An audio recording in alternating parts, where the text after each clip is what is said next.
Congratulations on The King of Kings, your first faith-based animated film working with Angel Studios.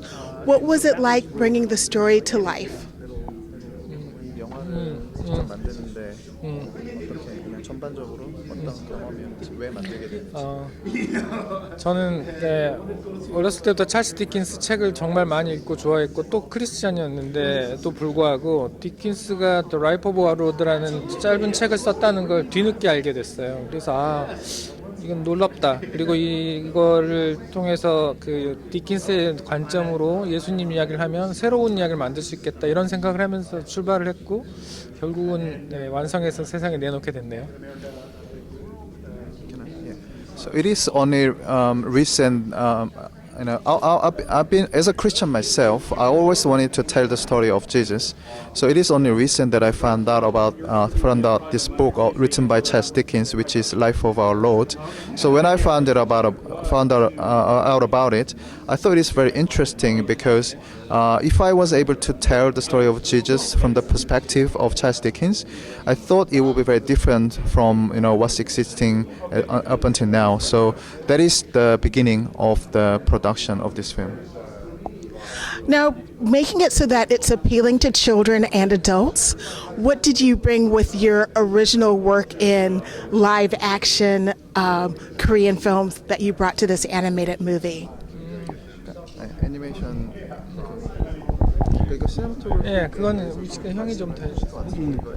Yeah, I've been working as a cinematographer for live action film for more than 20 years, and it was my first animated feature.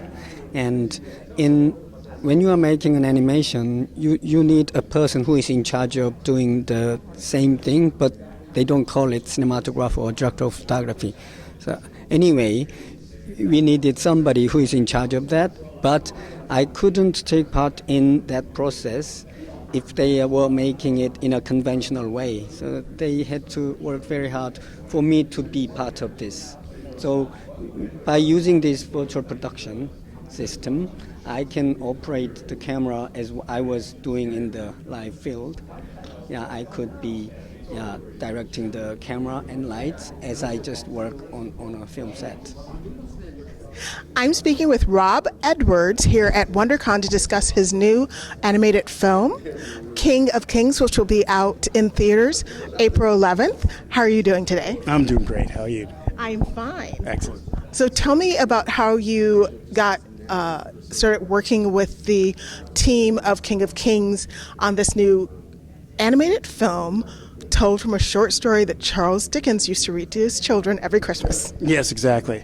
Well, I'd wanted to do something faith-based for a little while. I wrote The Princess and the Frog, and there was a lot of allusions to wishing on stars and that kind of thing, which was my little backhanded way of addressing faith in a movie. And I wanted to do it overtly in one. And so Jamie Thomason calls me up and he says, "Hey, there's this film. You should take a look at it." It was Jay had written the script in Korean. They had it roughly translated into English, and they just wanted somebody to smooth out the translation.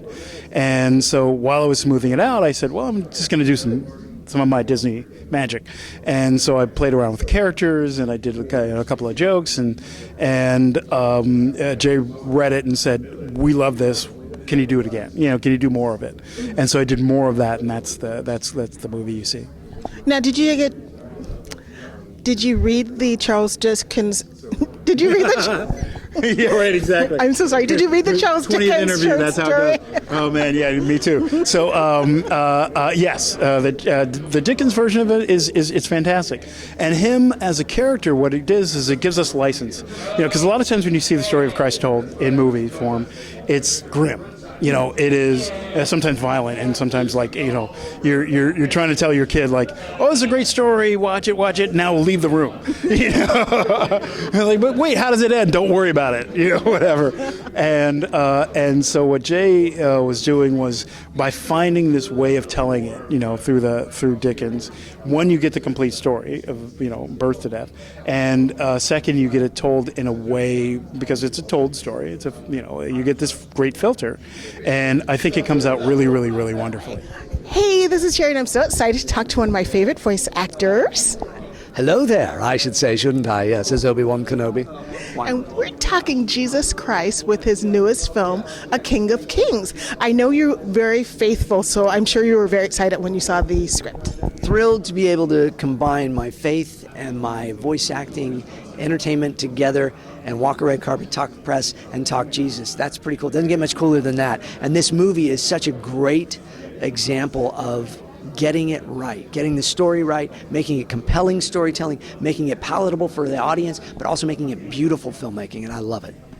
It must be exciting because I was talking to the team behind it. This is their first animated film. This is their first film where they're able to follow along with their faith as well. So it must have been very easy for you to communicate with them and sort of figure out what was going on, even with translators. Yes, that's right. That's right. Yes, fantastic Korean filmmakers, and Jay and Woosh and the whole team, they've just done an amazing job. But it was wonderful because Jesus is the great moderator of all things, and when you get into a room and you can all have that faith the same, it makes it much easier. It doesn't matter the language. Yeah.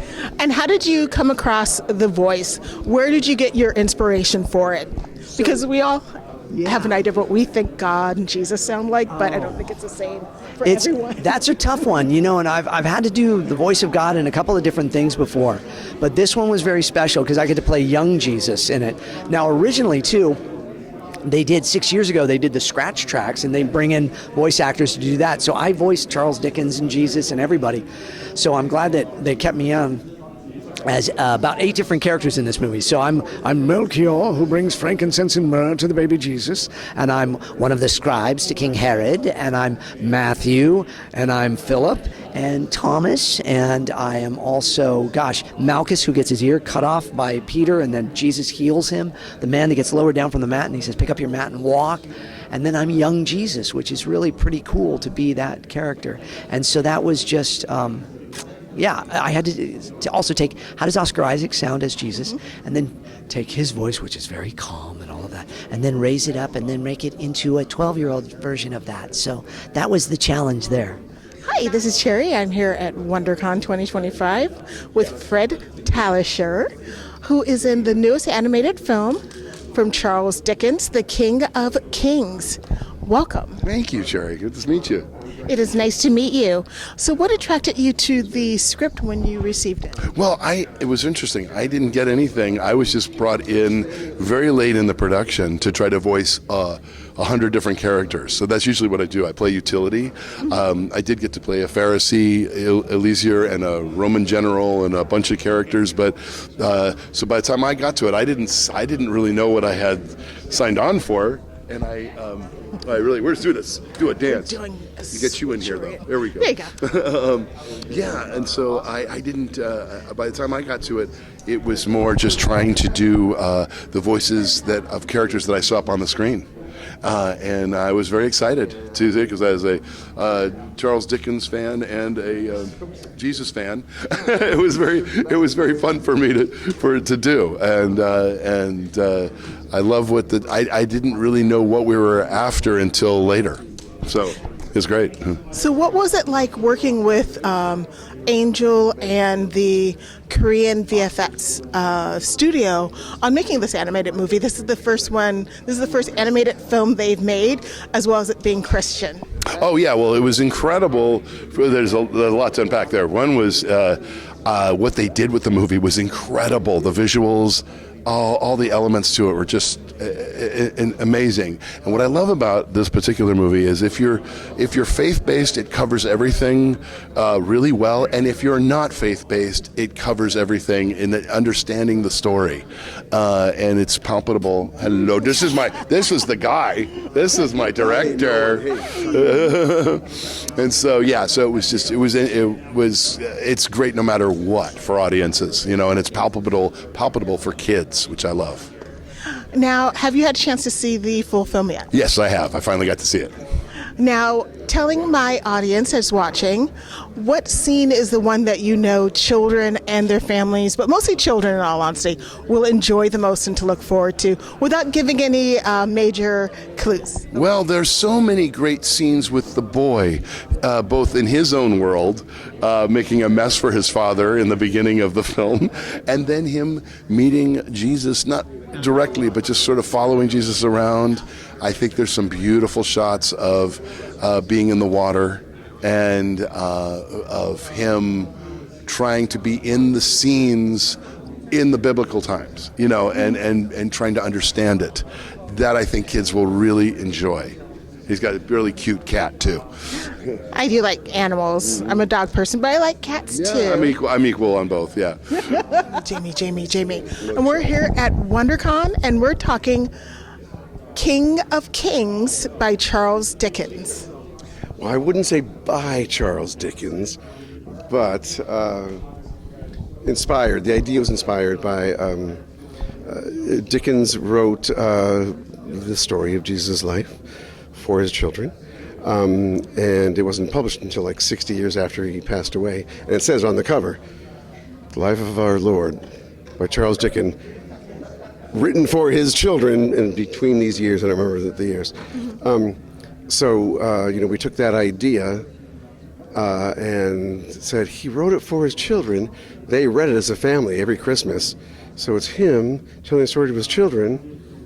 And so that's what we did with the movie. So the movie is, we see Charles Dickens, played by Ken Brown, telling the story to his youngest son, Walter, the little Dickens. Such an extensive career in the animation industry. What did your experience bring to sort of help smooth out working with the team? Because they brought their own experience with live action, but I feel that the two created something different than what we see often when we see an animated film. Yeah, well, I mean, again, it's a visual effects house, so they're doing visual effects for live action, but visual effects are still animated, computer generated animation, monsters and whatever. So they had their own experience of that. I guess, I don't know, I mean, I've done 100 something movies and a few thousand episodes of TV. It's a whole blur. But I remember having a conversation with them early on, saying, describing, here's what's going to happen. Here's how it's going to feel.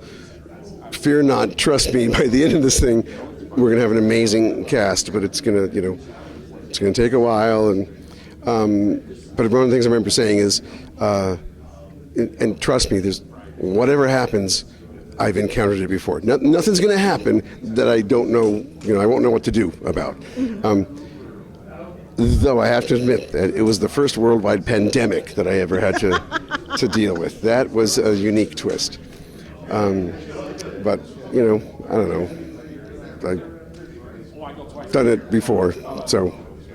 Expect the unexpected, but more importantly, expect to see King of Kings in theaters this coming April 11th. I look forward to seeing it. Thank you. Tell a friend. Go see it. It's a good movie.